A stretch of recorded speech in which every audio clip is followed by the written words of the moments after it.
on leur demande leur carte de visite, donc on fait des échanges de cartes de visite. Rentré au bureau, on contrôle les infos qui sont sur la carte de visite.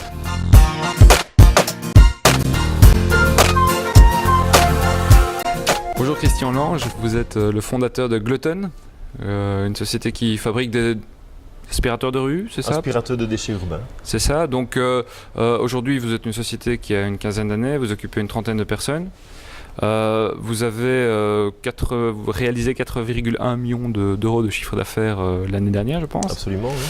Vous êtes présent dans une quarantaine de pays? 46 pays. 46 pays, et ce qui est intéressant dans votre démarche commerciale, c'est que vous diffusez un minimum d'informations, en tout cas techniques, au point que dans des foires et des événements, vous ne distribuez même pas de brochures. La vie n'est pas un long fleuve tranquille, Ouais. et il y a des pays où il est risqué d'exporter, pour une PME en tout cas comme la nôtre, ou pour la plupart, je pense, des petites PME ou des petites entreprises.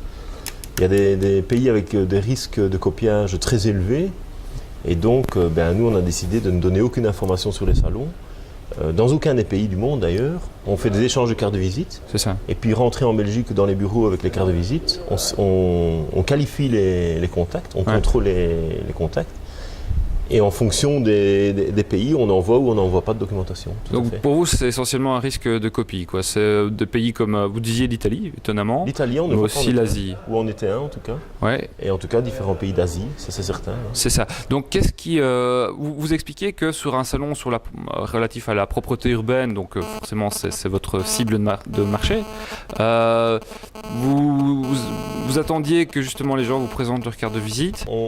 On leur demande leur carte de visite, donc on fait des échanges de cartes de visite. Rentré au bureau, on contrôle les infos qui sont sur la carte de visite. Aujourd'hui, avec Internet, il y a quand même pas mal de moyens et de techniques de contrôler leurs informations. Et leur activité aussi. C'est ça. Et en fonction de leur pays et de leurs activités, on envoie ou on n'envoie pas des informations. C'est Tout ça. à fait. Vous avez dit justement qu'aujourd'hui, si vous vendez 400 appareils par an, que Glutton aujourd'hui n'existerait pas si vous n'aviez pas procédé de la sorte. Ce que j'ai dit, c'est que probablement, si on n'avait pas été précautionneux à ce sujet dès le départ, Ouais. donc en 96-97, Ouais. il y a de fortes chances que Glutton n'existerait plus aujourd'hui. C'est Il y, a ça. il y a des PME qui ont été tuées par la copie chinoise notamment. Alors C'est également par rapport à votre site internet, c'est plutôt un site internet réservé, c'est-à-dire que j'imagine que vous avez une série d'informations de base par rapport aux produits, par rapport à la société.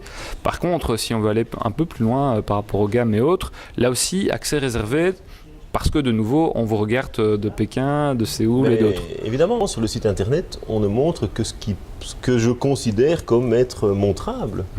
Et donc qui nous prémunit de tout risque ou d'un maximum de risques. Le risque zéro n'existe pas, hein, j'en suis bien conscient, mais on essaye en tout cas de réduire les risques au maximum. Vous disiez 46 pays vous êtes présents, 25% de votre chiffre d'affaires qui est réalisé hors d'Europe, Oui. donc notamment en Inde je pense, Oui. les autres pays c'est l'Amérique du Nord, Par exemple la Turquie, la Syrie, c'est ça? l'Afrique du Sud, Mexique, Chili. Qu'est-ce qui fait qu'à un moment donné vous dealez, vous faites confiance à un type de distributeur quels sont les critères que vous avez validés pour finalement faire confiance? D'abord, il y a un tas de pays où on sait que le risque est beaucoup plus limité ou inexistant, parce qu'il y a des pays où les droits intellectuels sont respectés. Et donc là, on fait confiance. C'est ça? Et puis on visite les clients sur place aussi avant de démarrer. Donc il y a quand même une relation qui s'établit et qui est aussi assortie d'un contrat évidemment, qui ne nous prémunit pas de tout. Comme je l'ai dit, le risque zéro n'existe pas. Bien sûr. Mais jusqu'à présent, on n'a pas eu de souci de ce côté-là avec les gens que nous avons sélectionnés.